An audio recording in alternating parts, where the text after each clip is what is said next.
So I spent over 70 hours running a lamb cult. I fed my followers, healed the sick ones, held prayer ceremonies, and I even cleaned up their poo. And yes, you did hear that correctly. And occasionally, I decide to sacrifice a few of them for the greater good. Call of the Lamb is overwhelmingly positive on Steam with over 118,000 reviews. Let me tell you exactly why that rating is completely earned. Welcome back, everyone. This is the 4 a.m. verdict, up at 4 a.m. so you never waste your money on games that simply don't deliver. Every Saturday, I do cover one game in depth with complete honesty and genuine personal playtime behind every single opinion. This week, I do have Cult of the Lamb, developed by Australian Massive Monster, published by Devolver Digital. It was released August 2022 and still pulling in new players as of 2026. 70.5 hours played, and I did complete the entire main campaign. Here's everything you need to know, and let's get into this. So let's talk about what is Cult of the Lamb. So basically, you're going to be put into the fleece of a sacrificial lamb who was saved from execution by a mysterious imprisoned deity called the One Who Waits. The price of your salvation is simple. Build a cult in his name, grow your following, and destroy the 4 bishops of the old faith who basically condemned you to death. That premise does sound dark because guess what? It is pretty dark, and it is absolutely delightful. I had an amazing time with this game. Cult of the Lamb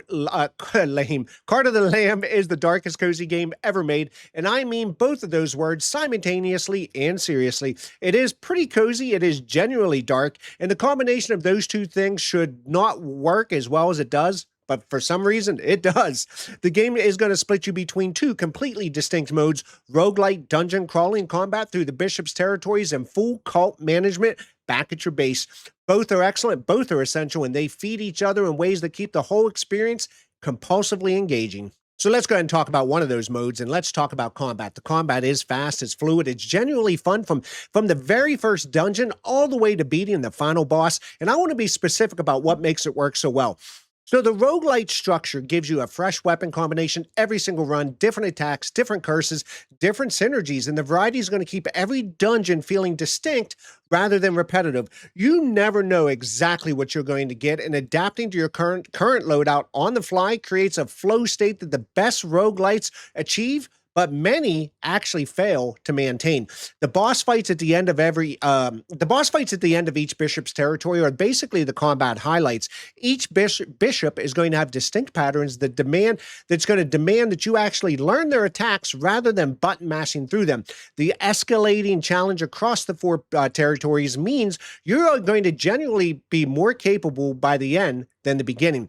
Both because, number one, your gear is going to improve, and because you have generally gotten better at the game as you play through it. The combat is going to be tight. It is satisfying completely throughout. And I understand that completely, especially with the 70 hours I have and beating the complete campaign from start to finish. The combat alone would not justify the full 70 hours I put in, but in combination with what happens back at the base is absolutely delightful. And let's talk about that. So let's go ahead and talk about the other mode, and that is the cult management, is where Cult of the Lamb is basically genuinely surprised me because it is way deeper than the presentation is going to suggest. Base building is going to give you constant decisions about what to construct, where to place it, and even where to prioritize and how to prioritize limited resources. As examples, do you build the farm to generate food, the temple to improve faith, the healing station for your sick followers? Every building in this game is going to serve a purpose, and every purpose is going to matter. There's always, one thing I noticed about Cult of the Lamb, there's always something to do back at your base in between dungeon runs, taking care of sick followers, and yes, they will get sick, running prayer ceremonies to boost the cult's faith and unlock new abilities on your skill tree, managing the relationship between all of your followers, who occasionally sometimes will fall out with each other or need specific quests completed. The followers are going to give you silly quests, like making them eat poop, or yes, that is the thing, or holding a magic mushroom ritual, and the game is going to deliver those moments with complete deadpan commitment. So let's go ahead and talk about the daily management loop, because this is where the cult leader experience gets pretty specific and pretty funny when you break it all down. You're going to have to feed your followers every day, neglect their food supply, their faith, their productivity. It's all going to drop, and eventually they could even start causing problems. So you're going to have to farm, you cook, you manage the food supply for a growing community of basically lamb creatures who are going to depend entirely on you. You're going to have to clean up after them. And by clean up, I mean specifically clean the poo that they're going to cause and leave basically throughout your cult. Your followers will produce waste. That waste, again, is going to accumulate in your base. Leave it, You're going to get your cult sick, clean it up. And here's where that genuinely inspired design decision, you can recycle it as fertilizer then to make your plants grow faster, especially when you need to cook. You can use those same plants. So let's talk about the morale dimension of Cult of the Lamb, because this is where the game's going to earn its darkest comedy. Your followers age, they will get sick, they will eventually die of old age, and publicly in front of the rest of your cult, which is going to affect everyone's faith and morale. Managing the life cycle of your followers is going to become a strategic consideration as your cult begins to grow. And then the game does offer up a sacrifice option. When a follower basically becomes too old, too sick, or basically simply too inconvenient, you can now sacrifice them to the one who waits in exchange for resources and blessings. In fact, I can tell everybody right now, I have lost count on how many lambs I did sacrifice, which I don't know if that's good or bad, but either way, I am going to praise the developers for this design decision, because it plays 100% into the managing of your cult.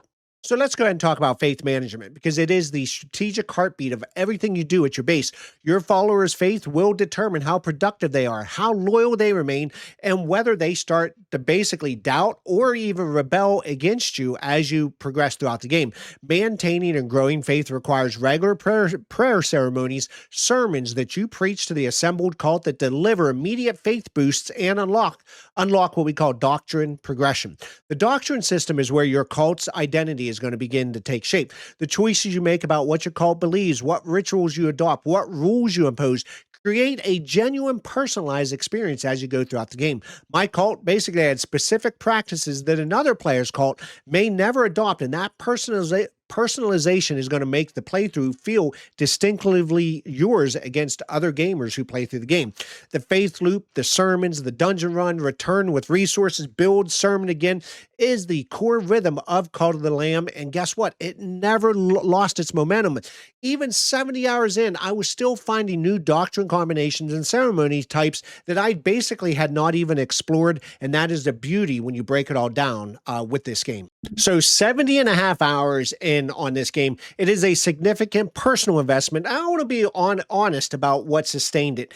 So the core loop to me never lost its pull. Every dungeon run feeds into the base. Every base improvement makes the next dungeon run more manageable. The cycle of crusade and cult management creates a rhythm that's genuinely hard to step away from, because there's always one more thing that you want to do before you stop playing the game.